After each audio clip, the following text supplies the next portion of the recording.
Zakayo, nimesikia hiyo pesa mnapeana ya Nyota Fund ya kupiga sherehe.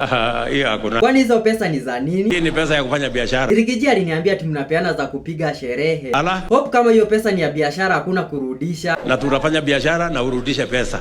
Mimi nilikuwa nadhani hizo pesa ni za bure. Hakuna kitu ya bure. Hata sijui nianze biashara gani na hizo pesa. Wewe unafanyanga biashara gani? Ninauza kuku. So siku hizi uko na kuku ngapi? Siku hizi mimi niko na kuku nyingi, sitaki kusema ni kiasi gani. Na nikiweza fuga hizo kuku halafu zikufe, hasara ni yako. Tena mtaniambia nirudishe pesa na kuku zimekufa. Si ndio? Sasa nitatoa wapi pesa nilipe? Utalipa pole pole. Hata miaka 10 mtangoja ndio niwarudishie? Hakuna problem. So mtangoja? Sisi tutangojea. Basi msianze kunitumia DCI wakuje kuniitisha hizo pesa. Hakuna mtu atakufuata. Ni sawa, acha nianze biashara ya kuku na hizo pesa. Wewe jipange. Lakini Zaki, hii idea ya kufuga kuku ulitoa wapi? Ni akili. Unamaanisha aje? Mtu akiwa na akili anaweza kufanya biashara na pesa ya aina yoyote. Watu wanasema ati watapiga sherehe na hizo pesa za Nyota Fund, utawaambia nini? Tumieni akili bwana. Yesu! What did you say? Tumieni akili bwana.